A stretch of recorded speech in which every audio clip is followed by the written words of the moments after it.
श्री गणेशाय नमः। चैत्र शुक्ला कामदा एकादशी व्रत कथा। चैत्र शुक्ला कामदा एकादशी व्रत कथा कुछ इस प्रकार है। युधिष्ठिर बोले, हे वासुदेव, आपको नमस्कार है।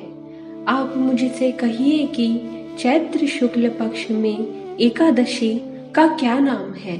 श्री कृष्ण बोले, हे राजन, पापों का नाश करने वाली और पुण्यों को बढ़ाने वाली चैत्र मास के शुक्ल पक्ष में कामदा नाम की एकादशी होती है। इसकी कथा को सुनो। प्राचीन समय में स्वर्ण और रत्नों से सुशोभित रत्नपुर नाम के नगर में मंदोन्मत्त, पौंड्रिक आदि नाग निवास करते थे। गंधर्व, किन्नर और अप्सरा राजा पौंड्रिक का सेवन करते थे। वहां ललिता नाम की सुंदर अप्सरा और ललित नाम का गंधर्व रहता था। वे दोनों स्त्री पुरुष प्रेम से युक्त और धन धान्य से भरे हुए अपने घर में सदा क्रीड़ा करते थे। ललिता के हृदय में सदा पति बसता था। पति के हृदय में सदा ललिता स्त्री निवास करती थी।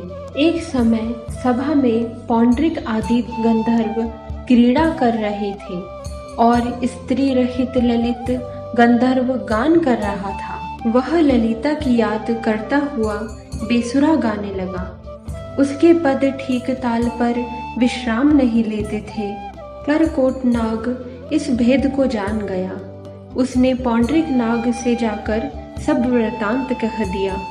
क्रोध से पौंड्रिक की आंखें लाल हो गई। उसने कामातुर हुए ललित को श्राप दे दिया, हे दुर्बुद्धे, तू मनुष्य को खाने वाला राक्षस हो जा, क्योंकि तू मेरे सामने गान करता हुआ स्त्री के वश में हो गया। उसके वचन से वह राक्षस रूप हो गया। उसके भयंकर मुख और बुरे नेत्रों को देखने से डर लगता था। ललिता अपने पति की भयंकर आकृति को देखकर दुखी होकर चिंता करने लगी कि मेरा पति श्राप से पीड़ित है। मैं क्या करूं, कहाँ जाऊं? इस चिंता से उसको शांति नहीं मिलती थी। वह दोनों कठिन वन में घूमने लगे।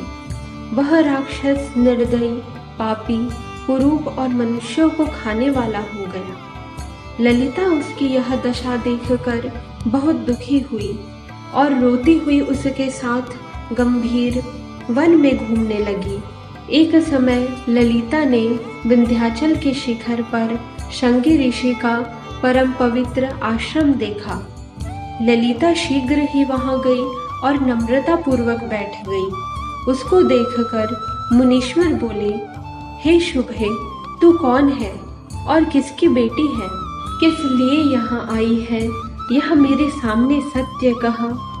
ललिता बोली, वीर धनवा नाम का महात्मा गंधर्व है, उसकी मैं बेटी हूँ। ललिता मेरा नाम है। हे महामुने, मेरा पति श्राप के दोष से राक्षस हो गया है। हे मुनि, उसका भयंकर रूप और बुरा आचरण देखकर मुझको सुख नहीं है। हे प्रभु, अब मुझे उसका प्रायश्चित बताइए, जिससे वह राक्षस योनि से छूट जाए। ऋषि बोले, हे रणभोरु, चैत्र मास के शुक्ल पक्ष की कामदा नाम की एकादशी है। इसका व्रत करने से मनुष्यों की इच्छा पूरी होती है। मेरे कहने से विधि पूर्वक उसका व्रत करो।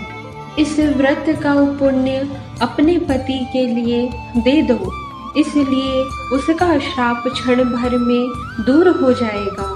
हे राजन, मुनि का वचन सुनकर ललिता प्रसन्न हुई। एकादशी का व्रत करके द्वादशी के दिन ब्राह्मण के समीप वासुदेव भगवान के सम्मुख बैठकर ललिता अपने पति के उद्धार के लिए बोली, मैंने जो कामदा एकादशी का व्रत किया है, उसके पुण्य प्रभाव से इसकी पिशाच योनि दूर हो जाए। उस समय ललित राक्षस योनि में वहीं बैठा था। ललिता के इस वाक्य से उसी समय उसके पाप दूर हो गए। वह दिव्य देहधारी गंधर्व हो गया और उसकी राक्षस योनि दूर हो गई। हे नरपश्रेष्ठ, यह जानकर इसका व्रत अच्छी तरह से करना चाहिए। लोगों के हित के लिए मैंने तुमसे कहा है, इस व्रत को करने से सब पाप नष्ट हो जाते हैं। इस प्रकार चैत्र शुक्ला कामदा एकादशी व्रत कथा पूरी हुई। बोलो कामदा एकादशी माता की जय। बोलो राधे कृष्ण भगवान की जय। बोलो राधे कृष्ण भगवान की जय। बोलो राधे कृष्ण भगवान की जय।